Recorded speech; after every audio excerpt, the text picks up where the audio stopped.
കരുണയെ ഞാൻ അങ്ങോട്ട് വരാൻ നിർബന്ധിച്ചിട്ടൊന്നുമില്ല. പക്ഷേ അവൾ വരാമെന്ന് സമ്മതിച്ചിട്ടുണ്ട്.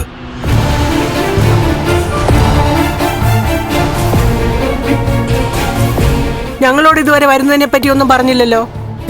കൊണ്ടുപോകുന്നതൊക്കെ കൊള്ളാം. മോളുടെ ഇപ്പോഴത്തെ അവസ്ഥ അറിയാലോ. ഒരു കാരണവശാലും മോളെ വേദനിപ്പിക്കരുത്. ഞാൻ ഇന്നുവരെ കരുണയെ വേദനിപ്പിച്ചിട്ടില്ലല്ലോ. നീ പാപ്പരായതാണ് അവളെ വേദനിപ്പിക്കുന്നത്. നിനക്ക് ജീവിക്കാനുള്ള ചുറ്റുപാടൊക്കെ ഉണ്ട്. പക്ഷേ പെൺകുട്ടികൾ അതുകൊണ്ട് തൃപ്തരാവണമെന്നില്ല. പ്രത്യേകിച്ചും കാശുള്ള വീട്ടിലെ പെൺകുട്ടികൾ.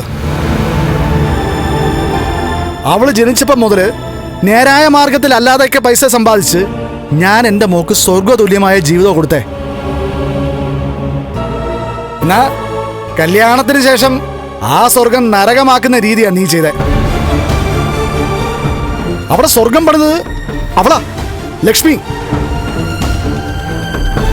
എന്ന് വെച്ചാ സ്വർഗത്തിൽ കിടന്നവള് നരകത്തിലുമായി, നരകത്തിൽ കിടന്നവള് സ്വർഗത്തിലുമായി.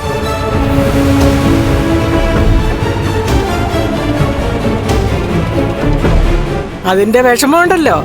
ചില്ലറയൊന്നും അല്ല എന്റെ കുഞ്ഞിന്. അതിന്റെ കൂടെ ഇപ്പൊ വയറ്റിൽ കിടക്കുന്ന കുഞ്ഞും പോയി. എന്ന് വെച്ച് നീ നിന്റെ ജോലിയൊന്നും കളയണമെന്ന് ഞാൻ പറയില്ല.